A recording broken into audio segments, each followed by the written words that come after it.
Hi, everyone, and welcome back for another episode of Malice in the Mitten. I'm your host, Tracy Preston. And I'm Christine. That's something new. I'm just ignoring that. I'm just doing the... Oh, okay. Well, Tracy had on the prompter for me to say, and I'm Christine. And crap's different today because we're in person with each other. That's true. Yeah. So it fits. It does fit. And it feels amazing and also weird at the same time. Yes. So I don't think we need to say, hey, Christine. Hey, Trace. What's going on, Live and in Color? Live and in Color will be bringing another show your way. So tonight's case begins far from Michigan under neon lights and a warm Miami air. But the woman at the center of it was ours, Paula Sladewski. She was a Michigan woman, just 26 years old, on what should have been a holiday weekend. By the end of it, she would vanish after a night at a club, and hours later, her body would be found burning in a dumpster in North Miami. More than a decade later, her murdered remains unsolved. This one is going to be a heartbreaker, isn't it? Absolutely. What do you want to make me cry in person? What's happening? I never see you cry often, so absolutely. Oh, alrighty then. All right. Let's get into it. Okay. And it's one of those cases where the facts we do know are disturbing enough, while the missing hours in between feel like a black hole. Tonight, we're going to walk through Paula's life, that final trip, the surveillance footage, the conflicting theories, and the questions that still have no answers. All right, let's get into it. Let's do it. This episode contains discussion of domestic violence, stalking concerns, controlling behavior, graphic violence, and the burning of a victim's body after death. Please take care while listening and step away if this episode is too much for you today. Now, Michigan holds its stories close, sometimes in the forest, sometimes along the shoreline, and sometimes in the stories that leave home and never make it back. Paula Sladewski was born in 1983 and was originally from the Detroit area, with reporting later tying her to Garden City, Michigan.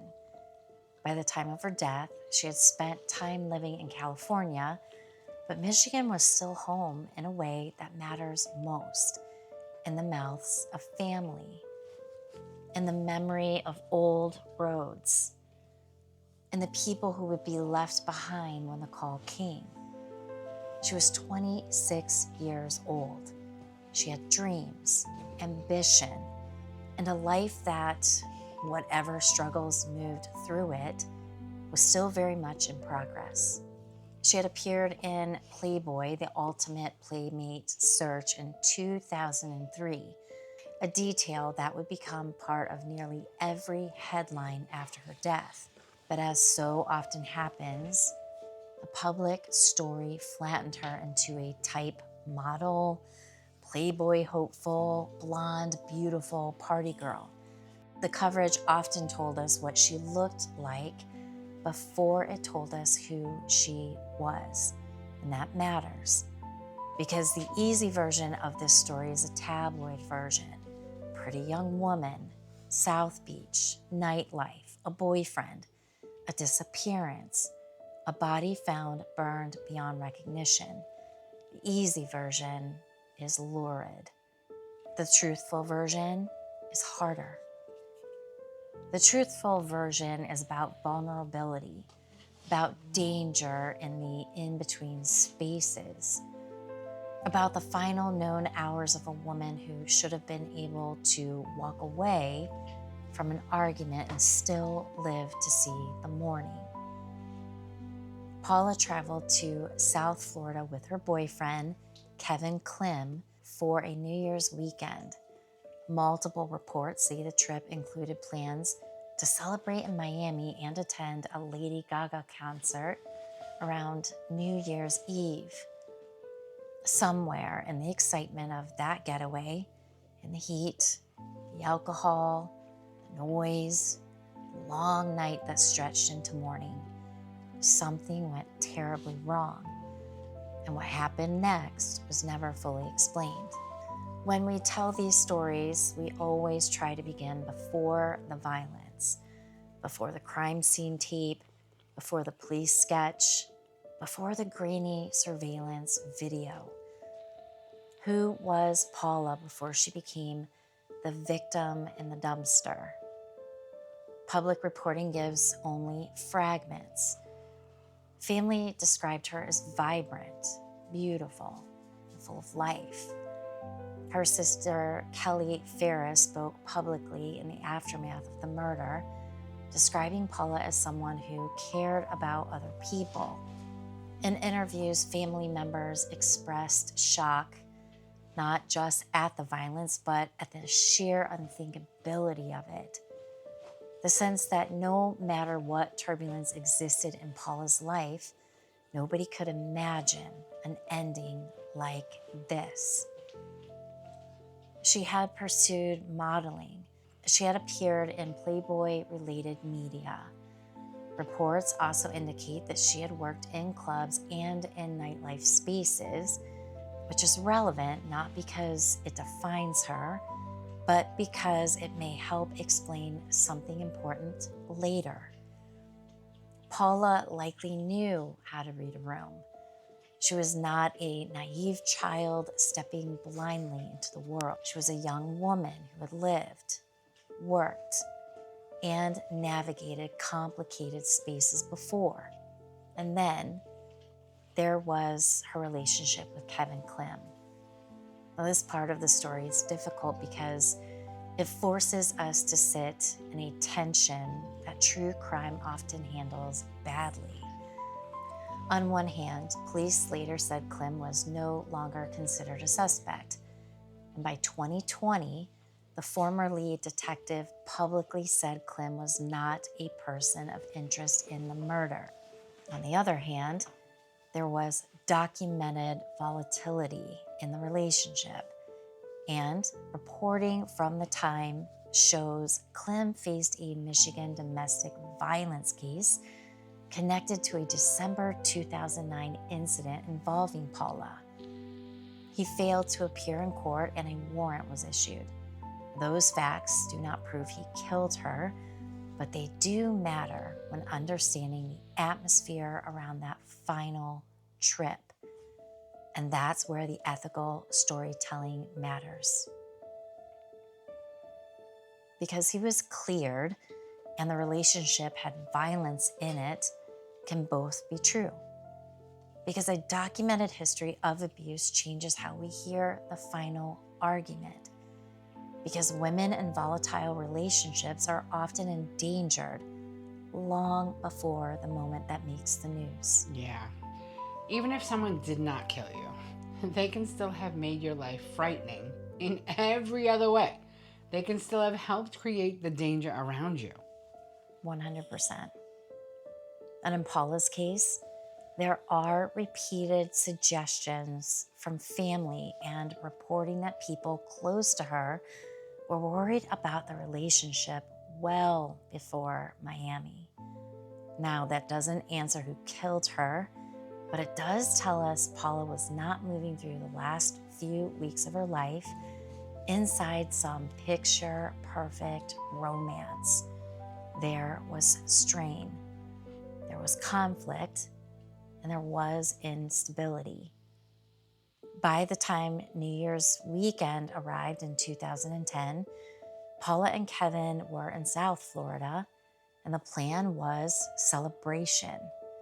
The reality would become catastrophe. There is something ominous about stories set in places designed for pleasure.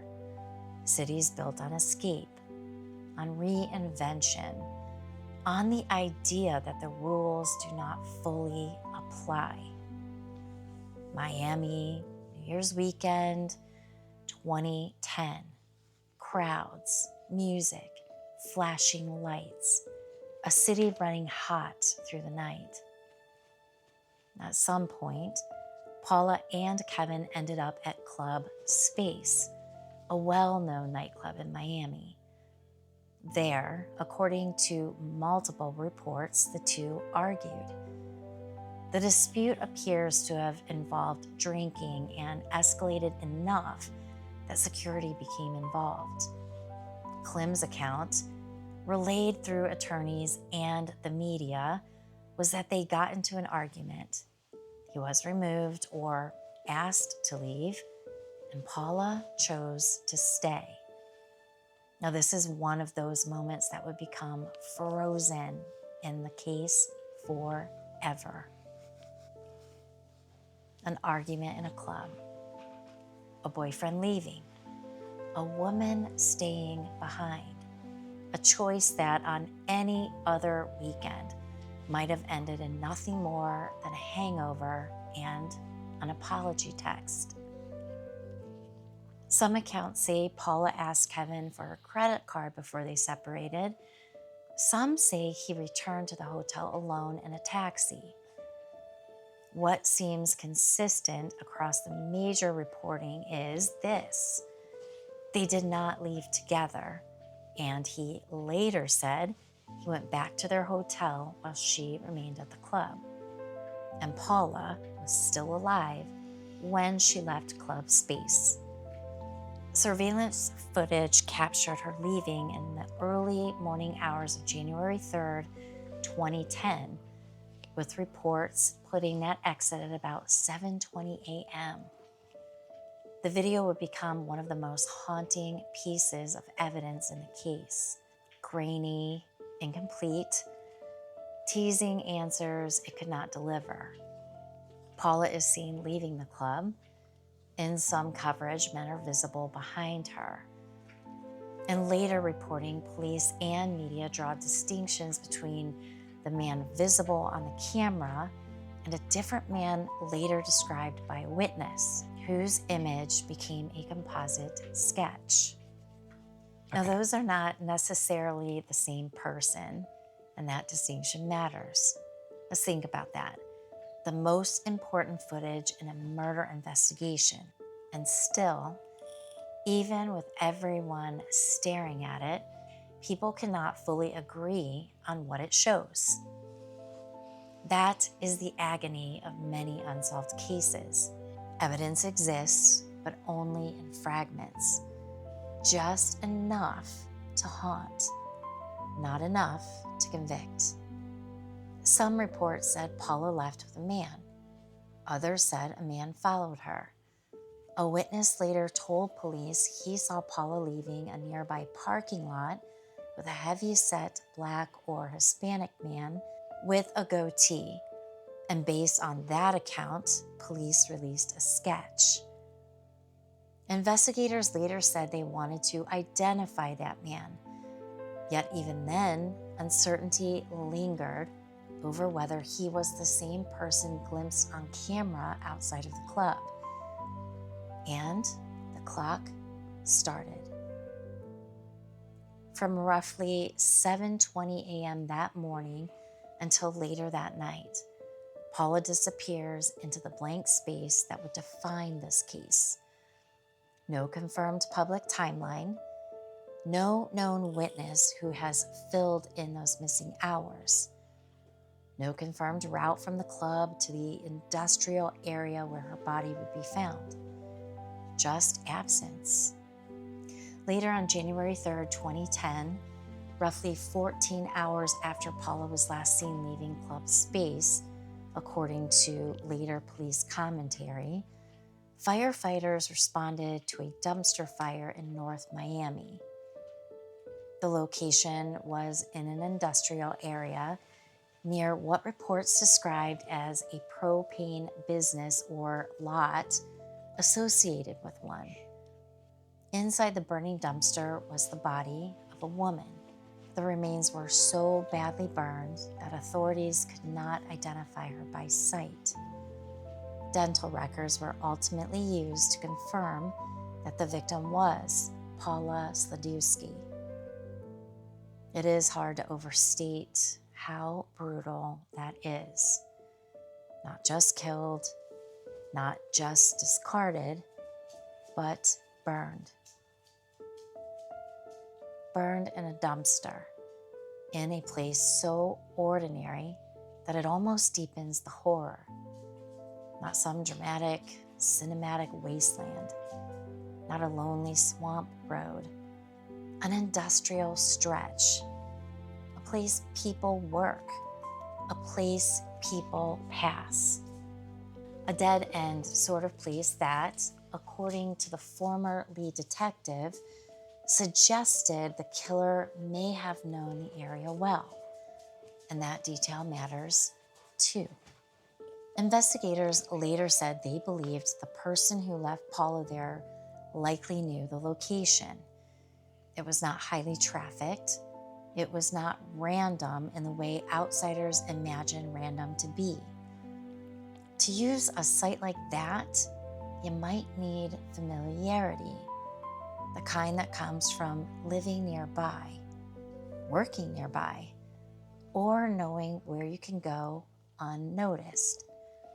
That doesn't prove the killer was local, but it supports the inference police have repeated over the years.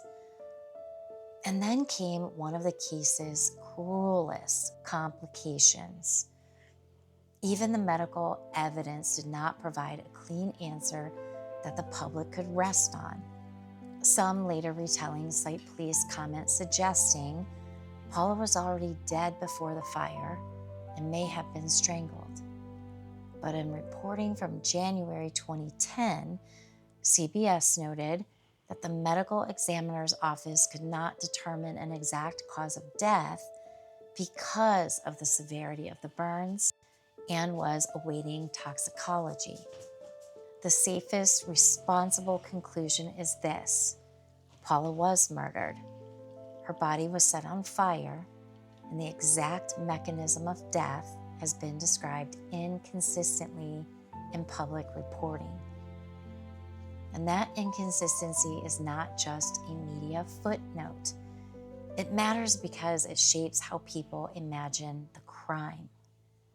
If she was strangled elsewhere and then burned, that suggests one kind of sequence.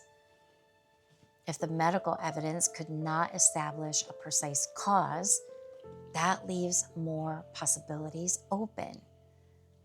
Either way, the burning appears not as incidental, but deliberate. An attempt to destroy evidence, obscure injuries, and delay identification. That much is difficult to dispute. But of course it was deliberate. It totally feels calculated. It gives you the chills because none of that was panicked. That was all calculated. And in actuality, I innately want to say it's somebody that knows her because they wanted to destroy her, and the probability that she would even be identified, they were probably hoping that she wouldn't even be identified, let alone know how she was killed. Do you know what I mean? This is definitely a crime of passion. You don't burn things that you're not passionate about getting rid of. Exactly. And if he was the boyfriend on the back burner, like, she liked to do her own thing. Yeah. You know what I mean? Yeah. Yeah. And that is the one reason the case has stayed with so many people. The violence feels intentional in layers. Yes, absolutely. Now, whoever killed Paula did not just want her dead. Whoever did this also appears to have wanted her hidden. Ah, just said that's it. Nice. They wanted her gone. All the way gone. That's passionate. Yeah. Or erased. That's passionate means personal when it comes to murder, in my eyes at least.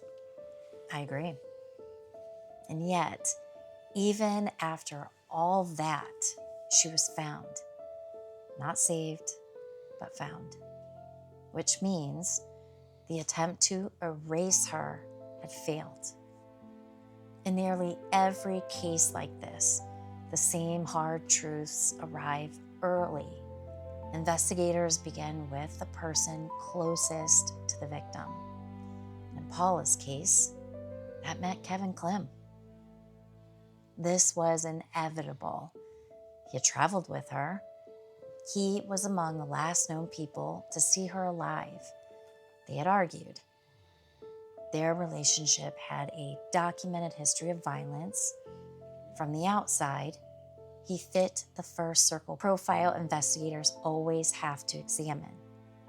For a time, he was publicly referred to as a person of interest, but later reporting indicates police moved away from that position. The former lead detective, Michael Gaudio, said in 2020 that Klym was not a person of interest. NBC Miami also reported in 2010 that Klym had been basically ruled out, with police believing the evidence did not place him as the killer. Why? Part of it appears to be the surveillance timeline. Part may have been investigative findings never fully released to the public. Another detail repeatedly raised was logistics. Paula's sister publicly noted that Klym did not have a rental car in Miami, a point often mentioned to argue against his ability to transport Paula's body to the remote dumpster site. Now, that is not airtight. People can access vehicles in other ways, but it was a part of the reasoning family and investigators discussed publicly. Still, we need to be honest about how cases like this land emotionally. For many listeners, he may not have killed her, does not make the story feel simple. Because if the relationship included abuse, then the final weekend was already taking place inside a climate of harm. If Paula had to navigate a volatile partner, then even his absence from the murder itself does not erase the danger surrounding her. And then there is the additional discomfort. Sometimes abusive men are not murderers in the legal sense, but still become central characters in the last days of women who end up dead. That does not make them automatically guilty of homicide. It does mean their presence can never feel neutral. That discomfort is part of the Paula Sladewski case, because the public is left holding two thoughts at once. Police say he was not the killer, and yet Paula's final known hours began after a fight with a man who had already been tied to domestic violence allegations involving her. Both of those facts sit in the same room, and neither are easy. If Kevin Klym was not the killer, then who was? Now here, the case narrows, and then somehow gets wider at the same time. The strongest public lead seems to revolve around an unidentified man seen with Paula or near Paula after she left club space. But even that sentence contains the problem. He was walking behind her. Did he approach her outside? Did a witness see them leaving together from a nearby lot? Was the man in the sketch the same person visible on surveillance or not? Public reporting has shifted on that question over time. What we can say is this. Police released a composite sketch based on a witness who described seeing Paula leave a parking lot near the club with a heavy-set Black or Hispanic man with a goatee. Investigators wanted to find him. Club Space later pushed back publicly against suggestions that the sketch resembled one of their staffers, saying their employees were accounted for and that the man in the sketch did not match them. Now that raises several possibilities. One, Paula voluntarily left with someone she knew, or felt comfortable enough to trust. 2, she left with someone she had only recently met but did not initially perceive as a threat. 3, she was followed by someone who took advantage of her isolation after she left the club. And 4, the witness and the video capture overlapping but not identical moments, which means the case may involve more than one unknown presence near the club that morning. And this is where Paula's background becomes relevant again. Some coverage and commentary suggest she would not have casually gone off with a stranger. Others point out that after a long night of partying, after an argument, after alcohol, after being out until morning, judgment can be altered. Well, both can be true. A woman can be street smart and still vulnerable when exhausted, upset, intoxicated, or alone in a city that is not home. There is another layer here too: opportunity.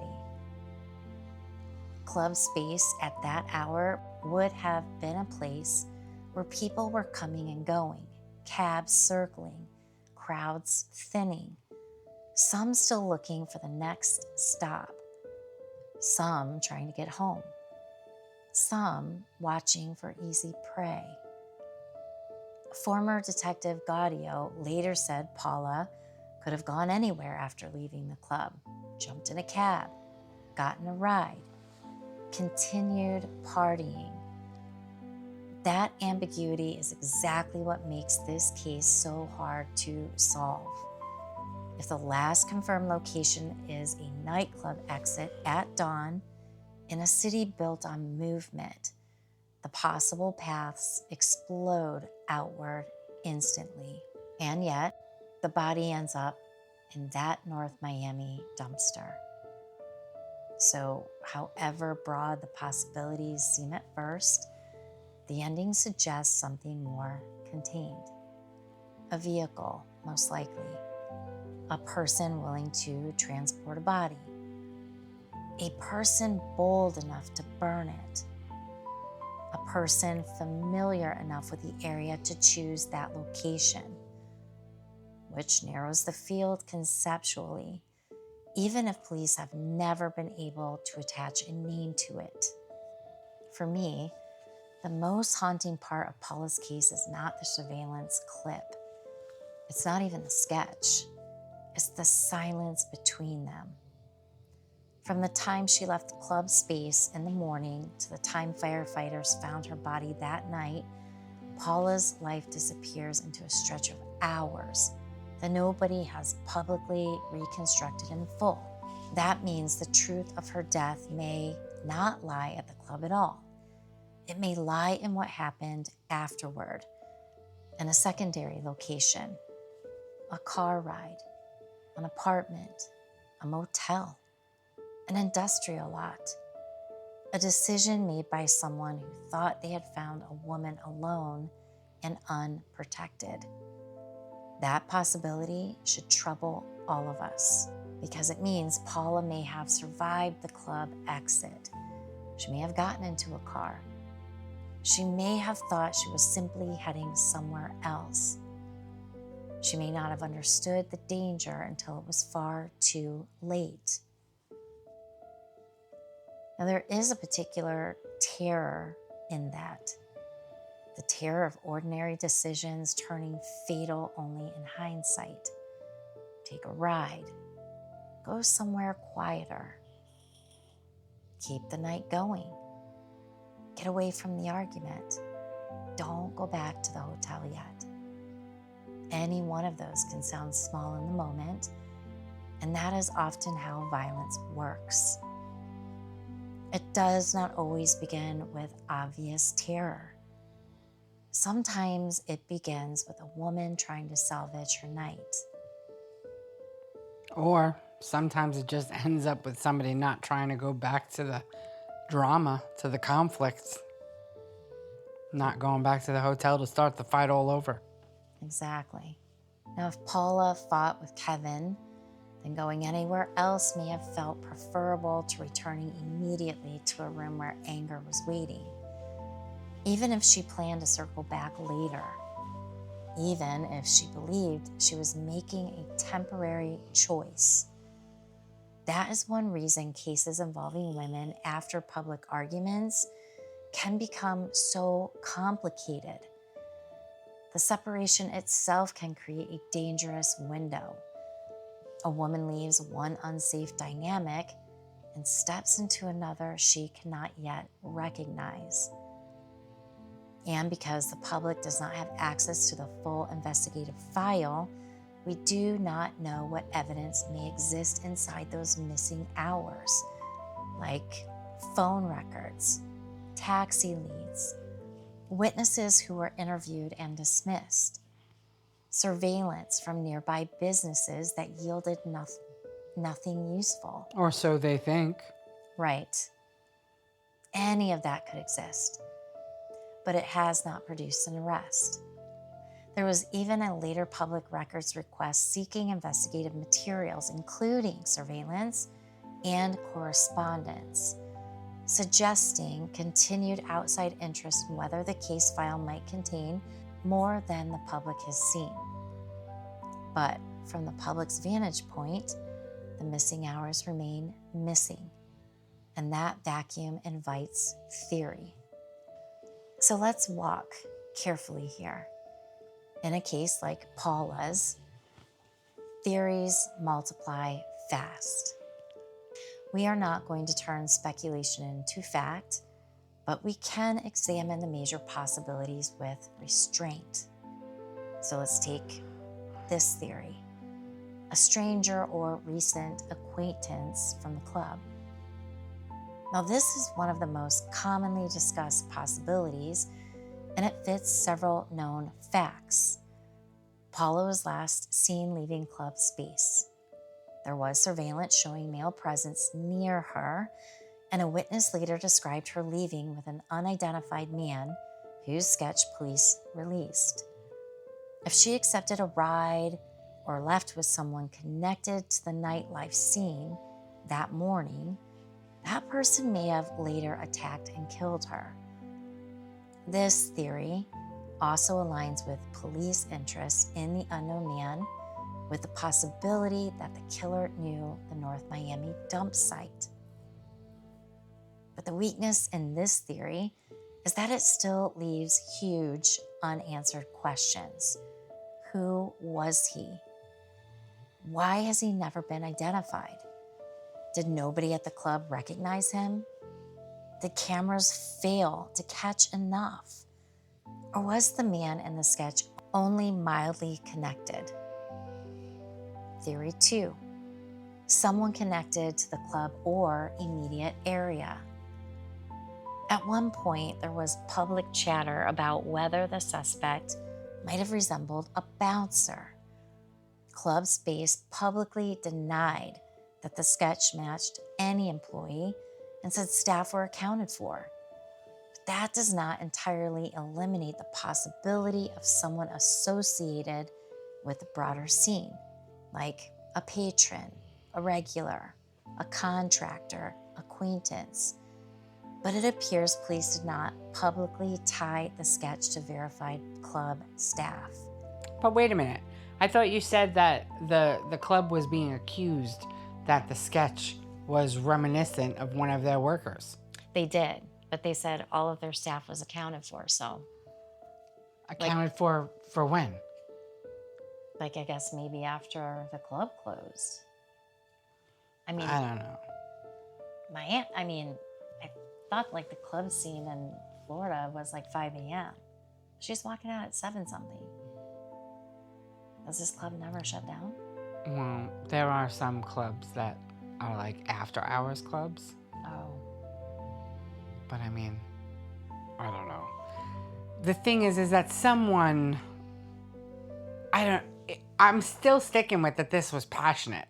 So it would make sense if it was a regular or a club goer or a club employee that may have seen the fight and then tried to hit on her and then saw that she was intoxicated and then followed her, and she may have pissed them off by not taking their advances, and that would have been the passion that would have taken that.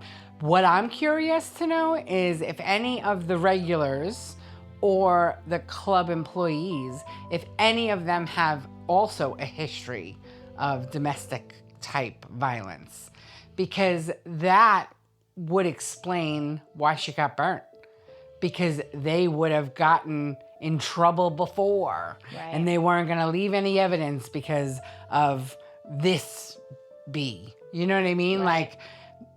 Like, I'm not going to let go of the passion thing. So it was either somebody that has done this before and this was just an escalated event, or I don't know why the boyfriend was dismissed so quickly, because he's got 2 ways of getting to the hotel. So he has witnesses say that he came one way, and then there's other witnesses that say he came back in a taxi. So which one is it, and what time was that? Right. Like, you didn't really get into those details of what time that was. Right. Did you? No. Just so that I don't know why back. he was dismissed. Did he have money or something? Why does my brain always go to that? Did he have money and connections? I think she was the one with the money. He was okay. kind of So like now this. I'm going back to the boyfriend all the more. Well, I don't know. That might be biased of me, but whatevs. Okay. Hey, something's sticking in your craw. Yeah. Yeah. Now the strength here is proximity. The weakness is the same as before. No name, no arrest, no public evidence strong enough to move it beyond rumor. Here's another theory. Kevin Klym killed Paula.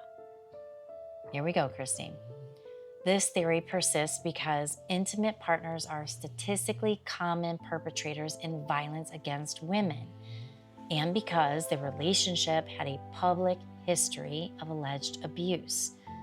But in Paula's specific case, investigators later distanced themselves from Klym as a suspect, and public statements from the former lead detective indicate he was not considered the killer, unless there is undisclosed evidence the public does not know. The available reporting does not support presenting this as the leading theory. What remains valid is not a homicide accusation, but a broader contextual truth. Paula was in a volatile relationship, and that fact shaped the events leading up to her disappearance. It doesn't count him out, though. So, like you said, there's definitely evidence that the public is not privy to, because I don't understand how they discounted him. I mean, based on the fact that he has 2 different versions of him. I immediately am thinking him coming back to the hotel 2 separate times within that time frame. So, hello. He went back, he got pissed off, went and found her, and did the deed. And then came back again in a taxi. Could be. Not a bad theory. All right, well, whatever. They know better than me, so let's just go with it. What else is there? All right, we've got one more theory here. More than one person was involved. Now, this is harder to support directly, but it's not impossible. Transporting a body, choosing a burn site, and leaving remains in a dumpster can be done by one offender. But the uncertainties around the timeline leave room for accomplices or secondary actors. There is, however, no major public reporting I found that confirms multiple suspects. So this remains only a possibility, not an evidence-backed conclusion. Not for nothing, but I did momentarily kind of think, or I had an idea in my head while you were talking earlier, but it was fleeting. I was thinking to myself when I was kind of stuck on that passion thing, it also could have been a number of other club goers, and they were just, you know, bros in some kind of pack mentality type thing. Mm-hmm. And they probably, I'm just assuming the way things go down, or so we hear, they brutally attacked her and raped her and everything, and they probably had too much evidence on her, if you will. Right. You know, the result of when they do those things. Right. And one of them probably had the brilliant idea that would, you know, kill off any sperm that was left behind. And I'm going to toss one more thing out at you is myself and a bunch of friends of mine were at a bachelorette party, and every single one of us was drugged. Really? Mm-hmm. I personally feel it was the staff. Yeah. You know, I mean, we all ended up going to the emergency room. Yeah. I used to say, you know, it's not a thing. You got young, beautiful girls out partying, slip them a little something. Yeah, drug them in all. their drink. It's Yeah. like shooting fish in a barrel. That's right. As disgusting as that is, it happens. Yeah. It's You kind of hear people about that it are at out least. there. That's right. There is another reason Paula's case has lingered. It presses on the old cultural reflex to sort women into categories before deciding how much empathy they deserve. The glamorous woman, the nightlife woman, the troubled woman, the woman who argued, the woman who stayed out, the woman who went with someone, as if any of those details are permissions, because they are not. Paula did not forfeit safety because she stayed at the club. She did not forfeit safety because she drank. She did not forfeit safety because she worked in nightlife and pursued modeling. She did not forfeit safety because her relationship was messy. Women do not become less murderable in the public imagination based on purity, and they do not become more disposable based on chaos. That should not need to be said. And yet, in case after case, it does. Paula's murder was horrifying enough to draw headlines. But even then, much of the coverage seemed drawn to her appearance. Her Playboy connection, the spectacle of the crime. It is worth asking whether she received the full dignity of being mourned as a human being first. Okay, so I don't have to say that this happens all the time, and I kind of think you ended this story like this on purpose to get me all riled up. Because, you know, a woman is reduced to the thing that makes her the headline. Interesting. And they painted her as the woeful, sinful woman that was looking for it. Right. That just infuriates me. I know. Infuriates me. And I know you did that crap on purpose. But whatever. I want you to keep on going. Okay. I'm going to leave that be there so I don't get on a soapbox and start ranting and raving. We'll see. Yeah. Yeah. And once that happens, the public starts consuming her story instead of witnessing it. So let's witness it. Yes, let's witness it. A 26-year-old woman from Michigan went on a trip. She got into an argument. She left the club alive. Hours later, she was dead and burned in a dumpster. And her family has had to live with that ever since. That is the truth stripped of embellishment. And it is enough to break your heart. The former lead detective said publicly that this was the case he still thought about, the one he didn't solve. More than 10 years later, investigators were still urging anyone with credible information, physical evidence, or old video footage to come forward. Police have continued to describe the case as active rather than forgotten. And that matters, because unsolved is not the same as abandoned. Cases like Paula's can break open years later through things that once seemed too small to matter. A remembered face, a boast overheard, a tip from an ex-partner, a photo someone never knew was important, a ride someone gave and later regretted, a story that never sat right in someone's gut. And time changes people. The person who was once too frightened to speak, they may speak now. The person who protected someone in 2010 may hate them by 2026. The person who saw something and dismissed it as none of their business may finally understand what it was. There is also the possibility that advances in evidence review, a digital enhancement, or renewed case attention could still help. Not magically, not guaranteed, but enough cold cases have turned on one old lead, revisited with fresh eyes to keep the door open. And Paula deserves that effort. She does. In the end, Paula Sladewski's story is not just a mystery. It is a story about the lethal vulnerability of a single, unprotected morning. A woman leaves the club. The sun is up. The city is awake. The worst should already be over. And yet, for Paula, whatever waited beyond those doors was worse than the argument she was leaving behind. Worse than the hotel room she didn't want to return to. Worse than any fear she may have already carried with her. Somewhere between club space and that North Miami dumpster, a life was taken. And though the killer tried to hide her in fire, Paula was not erased. She is still named, still remembered, still mourned, and still waiting for justice.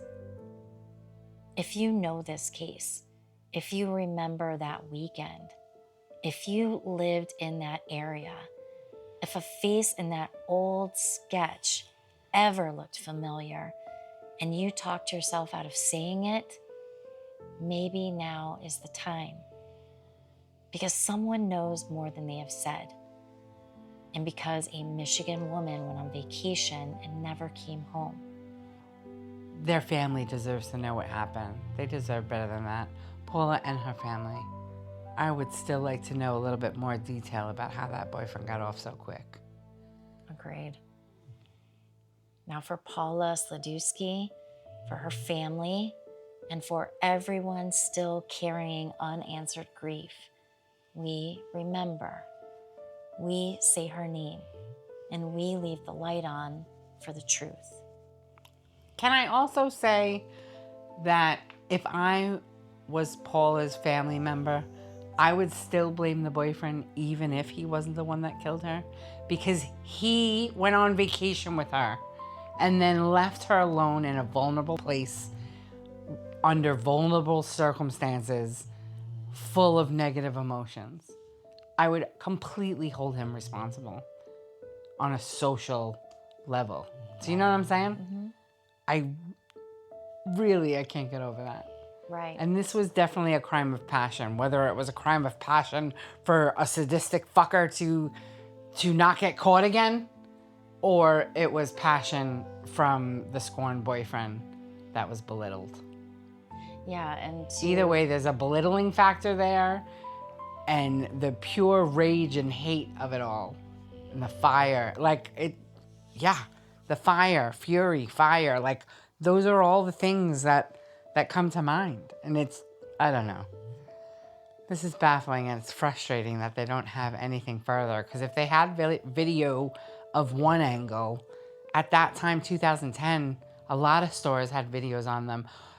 I mean, hell, 2010, all the cameras over the lights had videos everywhere. Why are there not more pictures? Right. Why are there not more video right. footage? Why is there not more video footage? From inside the club even, right? Well, clubs inside don't usually have video, but they usually always have them on the outside. Right. I don't know. Yeah. Something's amiss. Yeah. And you know, the points that you raised with I mean, a man leaving his girlfriend, and she was beautiful, blonde hair, Yeah. great body. You're going to leave her alone in a Miami club? What in the hell? Forget about relationship code. That's against friend code. Right. You know what I mean? Like, if you care for anyone at all, you are not going to go out with them in a strange city and then leave them after fighting with them. New Year's Eve even. New Year's Eve even. Yeah, blown away. But the thing is then he didn't report her missing the whole next day? For how many hours? Because if that was New Year's Eve and she wasn't discovered until the 3rd, hello, there's a lot of time. And I didn't even hear you. I don't remember you mentioning when they said the time of death was, approximately. Or did they not? They because don't it was really charcoal. know. Right, they don't really know. And that might be another thing that if I were the detectives, I would be looking into. How many other murder suspects did we have in the area? Mm-hmm. You know what I mean? And was there anything similar? Yeah, that's what I mean. Like, well, I'm sure there were. It's Miami in the early, any time since 1960 in Miami going out, especially alone, you were very likely to get trafficked in some way, shape, or form. Absolutely. Like, that's a known thing.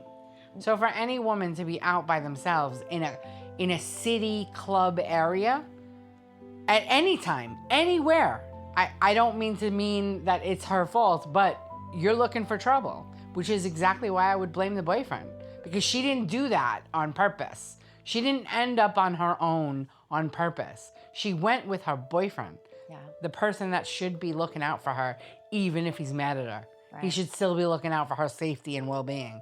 And he absolutely didn't do that. Yeah, sit there pissed off all you want. Yeah, but let's go back to the hotel together and chill the hell out. Right. And just not talk for a while. Right. But apparently he had a track record for beating her anyway. Right. So, many reasons for me to want to punch this guy in the face. Pow. Yeah, many reasons. I wouldn't have a nice thing to say to him, for sure. Mm-hmm. And I don't understand how anybody from her family would. Right. Do you know what I mean? Because he is culpable on a number of levels for me. Whether or not he murdered her is almost irrelevant for the vile vitriol I would have for him if I was her family member. He put her in that situation. Exactly. Mm-hmm. Ugh. Gross. Yeah, that's horrible. I just really hope that maybe now is the time. That would be nice. Yeah. So if you saw something, let's say something. So thank you, everyone. We appreciate you listening as always. Please like, share, subscribe, comment, do all the things. Rate us 5 stars. Help us keep growing our show in 2026. So thank you, everyone, and we will see you all back on Wednesday for Round Robin. Bye. Bye.